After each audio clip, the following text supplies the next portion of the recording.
கமலஹாசனுடைய அந்த கன்னி பேச்சு பார்லிமெண்ட்டில் முதல்ல அவர் பேசின அந்த பேச்சு இப்போ பயங்கர வைரலாக போய்கிட்டு இருக்குது. நிறைய பேருக்கு அது புரியலையா. யார் யாருக்கெல்லாம் அந்த கமலுடைய பேச்சு புரியலை அப்படின்னா, சம்மந்தப்பட்டவங்களுக்கு கண்டிப்பாக புரிஞ்சிருக்காது. புரிஞ்சாலும் சும்மா இருப்பாங்க. தமிழ் பிச்சை எடுக்க கூட உதவாது, நிர்மலா சீதாராமன் சொன்னது. அதுக்கு பதிலடியாக தான் கமல் நேற்று ஸ்டார்ட் பண்ணுறாரு. எப்படி அவருடைய உரையை ஸ்டார்ட் பண்ணுறாரு, சகோதரி பவதி பிக்ஷாந்தி அப்படின்னு சொல்லிட்டு அங்கே பார்க்குறாரு. அவங்களுக்கு புரியும் அப்படின்னு சொல்கிறாரு. இங்கே இல்லைன்னா கூட புரியும் அப்படின்றாரு. அவங்களுக்கு புரியும் அப்படின்னு ஏன் சொன்னார், பவதி பிக்ஷாந்தி அப்படின்னு சொல்லிட்டு கமல் ஏன் அவங்களுக்கு புரியும் அப்படின்னு சொன்னார்னா, அந்த ஒரு வார்த்தையிலேயே எல்லாமே அடங்கியிருக்கு. அதாவது நிர்மலா சீதாராமன் சொன்னாங்க இல்லையா, தமிழ் படித்தா பிச்சை எடுக்க கூட உதவாது, நான் வேறு எதையாவது கற்றுக்கிட்டு இருந்தால் நல்லா இருந்திருக்கலாம் அப்படின்லாம் 100 வருஷத்துக்கு முன்னாடி ஒருத்தர் சொன்னதாக சொல்லி கோட் பண்ணி சொன்னாங்க. அதுக்கு பதிலடி கொடுத்த கமல் ஒரே வார்த்தை, அவங்க பொருளை எடுத்து அவங்களே போட்டிருக்கிறாரு. வானதி ஸ்ரீனிவாசன்லாம் அவர் என்ன பேசினார்னு உங்களுக்கு புரிஞ்சுதா அப்படின்லாம் கேட்டுக்கிட்டு இருக்காங்க. அவர் என்ன சொல்லியிருக்காரு அப்படின்றத சுருக்கமாக உங்களுக்கு சொல்லிடுறேன். பிச்சை எடுக்கிறது யாருடைய வேலை தெரியுமா? பிராமணர்கள் கீழ்கண்ட வழிகளில் சம்பாதிக்கலாம். இதுக்கும் கமல் பேசுனதுக்கும் சம்பந்தம் இருக்குது. அதனால முதல்ல இதை கேட்டுக்கோங்க. பிராமணர்கள் 4 வகையில் சம்பாதிக்கலாம் அப்படின்னு மனு ஸ்லோகம் சொல்லுது. அது எது அப்படின்னா, இதெல்லாம் ஸ்லோகத்தில் இருக்கிறது.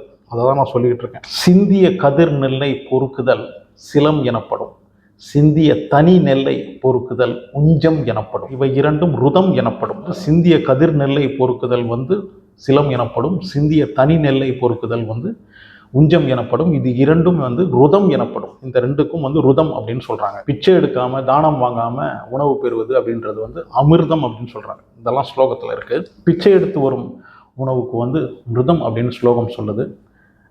பயிரிட்டு வருது இல்லையா, அதாவது நம்மளே விவசாயம் செஞ்சு வர்ற அந்த ஒரு உணவுக்கு பராமிர்தம் அப்படின்னு ஸ்லோகத்தில் சொல்லுது. பிச்சை எடுக்கிறது தப்பே கிடையாது அப்படின்றது அவங்களுடைய அந்த ஸ்லோகத்திலேயே இருக்குது. தமிழ் பேசினா பிச்சை கூட எடுக்க முடியாது அப்படின்றது உங்களுக்கு வருத்தம். ஏன்னா பிச்சை எடுக்கணும். பிச்சை எடுக்கிறது இவங்களுக்கு ரொம்ப நல்ல ஒரு தொழிலாக இவங்க பார்த்துக்கிட்டு இருக்காங்க பாரம்பரியமாக. அதாவது இந்த பிச்சை அப்படின்ற அந்த ஒரு விஷயம் இருக்கு இல்லையா, இப்போ பலரும் எடுத்துக்கிட்டு இருக்காங்க. ஆனால் அதை ஆரம்பித்து வச்சது இவங்க தான். யாரு?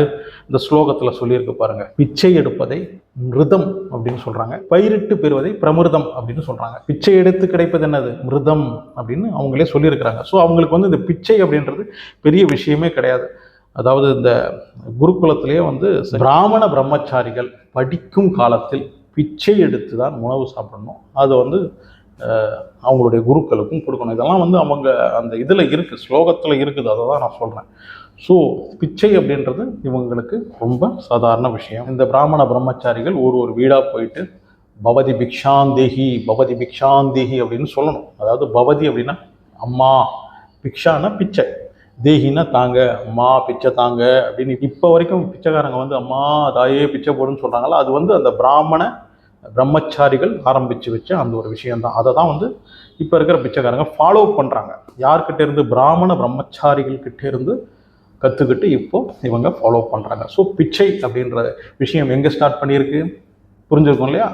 அதனால தான் இப்போ திருப்பியும் சொல்கிறேன், தமிழ் பேசினா பிச்சை கூட எடுக்க முடியாதுன்றது உங்களுக்கு பெரிய ஒரு வருத்தம். ஏன்னா அவங்களுக்கு பிச்சை எடுக்கணும் அப்படின்றது அவங்களுடைய ஸ்லோகத்திலேயே இருக்குது. அப்போ தமிழ் கற்றுக்கிட்ட எப்படி பிச்சை எடுக்க முடியும்? அதனால தான் சமஸ்கிருதம் கற்றுக்கிட்டு பவதி பிக்ஷாந்தேகி அப்படின்னு பிச்சை எடுக்கணும் அப்படின்னு அவங்க சொல்கிறாங்க. அந்த ஒரு வருத்தம் தான் நேற்று அவங்களுடைய பேச்சில் தெரியுது. அதை தான் கமல் அவங்க பொருளை எடுத்து அவங்களே போட்டது. அவங்க ஸ்லோகத்திலே தான் இன்னொரு விஷயமும் சொல்லியிருக்கு, மற்றவங்களுக்கு சேவகம் செஞ்சு பிழைக்கிறது இல்லையா, அது நாய் பிழைப்பு, அதனால் அதெல்லாம் செய்யக்கூடாது அப்படின்னு ஸ்லோகத்தில் சொல்லியிருக்கு. நிர்மலா சீதாராமன் யாருக்கு ஒர்க் பண்ணிக்கிட்டு இருக்காங்க, யாருக்காக வேலை செஞ்சுக்கிட்டு இருக்காங்க? நரேந்திர மோடியுடைய அரசுக்காக வேலை செஞ்சுட்டு இருக்காங்க. அது ஒரு சேவகம் தான். சேவகம் அப்படின்னும் போது காலாமிக்கு விடுறதும் சேவகம் தான், இல்லைனா இந்த மாதிரி கணக்கு போட்டு பட்ஜெட்டு போடுறதும் சேவகம் தான். நரேந்திர மோடி தமிழ்நாட்டுக்கு கஷ்டப்பட்டு தமிழ் பேசுவார் பார்த்துருக்கீங்களா? எதுக்கு? இந்த ஓட்டு வாங்குறதுக்காக. எனக்கோ உங்களை ரொம்ப பிடிக்கும் அப்படின்லாம் தமிழில் பேசுவார் பார்த்துருக்கீங்களா? எதுக்கு இதெல்லாம்? ஏன் இங்கே வர வேண்டிய அவசியமே இல்லையே. இந்த பிச்சை எடுக்கிறது கூட லைக் இல்லாத இந்த இடத்துல ஓட்டு கேட்கறதுக்கு தமிழில் பேசுவார் அவர் பார்த்துருக்கீங்களா? அடுத்த ஜென்மத்தில் நான் தமிழனா பிறக்கணும் அப்படின்னு சொன்னவர் நேதாஜி சுபாஷ் சந்திர போஸ். அப்பேற்பட்ட ஒரு இனம், ஒரு மொழி, அதை தான் பார்லிமெண்ட்டில் ரொம்ப சாதாரணமாக பிச்சை எடுக்கிறது கூட உதவாது அப்படின்னு தமிழ்நாட்டை சேர்ந்தவங்களே சொல்லியிருக்கிறாங்க. 100 வருஷத்துக்கு முன்னாடி ஒரு புலவர் சொன்னதாக சொல்லியிருக்கிறாங்க நம்ம நிர்மலா சீதாராமன். அதாவது பிச்சை எடுக்கக்கூட உதவாது அப்படின்னு தமிழ் மொழி. 100 வருஷத்துக்கு முன்னாடி பிரிட்டிஷ் இந்தியா தானமா இருந்தது. அதுக்கப்புறம் தானே நம்ம வந்து சுதந்திரத்துக்காக போராடி நிறைய தமிழர்கள் போராடி இப்போ இருக்கிற அந்த சுதந்திர இந்தியாவை நமக்கு வந்து வாங்கி கொடுத்துருக்குறாங்க வெள்ளையர்கிட்டேருந்து. இப்போ நீங்கள் சந்தோஷமாக பார்லிமெண்ட்டில் கூட உட்காந்து தமிழர்களை இழிவுபடுத்தி பேசுறதுக்கெல்லாம் காரணம் வந்து அந்த தமிழர்கள் வந்து உங்களுக்கு வாங்கி கொடுத்த சுதந்திரம் தானே, இல்லையா? இல்லை வெள்ளைக்காரன் காலத்தில் இப்படி பேசியிருக்க முடியுமா? அவனை வெள்ளைக்காரனை எதிர்த்து நீங்கள் பேசியிருக்கிறீங்களா? இல்லையா? நீங்கள்லாம் அவங்க பக்கம் தானே இருந்தீங்க. ஸோ இந்த இப்போ இருக்கிற சுதந்திர இந்தியாவை அனுபவிச்சுக்கிட்டு நல்லா சந்தோஷமாக நல்ல பதவியில் அதுவும் நல்ல சம்பளம் வாங்கிக்கிட்டு தெரியாமல் போச்சு இப்படி ஒரு பிக்ஷாந்தகி வந்து பார்லிமெண்ட்லேயே தமிழர்களை இவ்வளோ மோசமாக பேசுவாங்க அப்படின்னு தெரியல அவங்களுக்கெல்லாம்.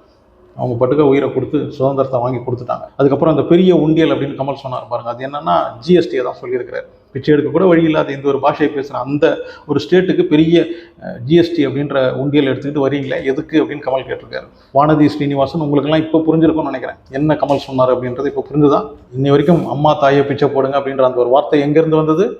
பவதி பிக்ஷாந்தேகி அப்படின்ற அந்த அவங்களுடைய ஸ்லோகத்தில் சொன்னது தான் இன்னை வரைக்கும் கடைபிடிச்சிக்கிட்டு இருக்காங்க. ஸோ அது ஆரம்பம் யார்? இவங்க தான் அப்படின்றத தான் கமல் வந்து சொல்லியிருக்கிறார். புரியுதா? புரிஞ்சிருக்கும்னு நினைக்கிறேன். வானதி ஸ்ரீனிவாசன் உங்களுக்கு புரிஞ்சதா? புரியலையா? இன்னொரு கேளுங்க, புரியும். இதை பற்றி உங்களுடைய கருத்து என்ன அப்படின்றத கமெண்டில் வந்து சொல்லுங்கள். அனசுடன் இந்த சேனலை சப்ஸ்கிரைப் பண்ணி வச்சுக்கோங்க, லைக்கும் பண்ணிவிடுங்க.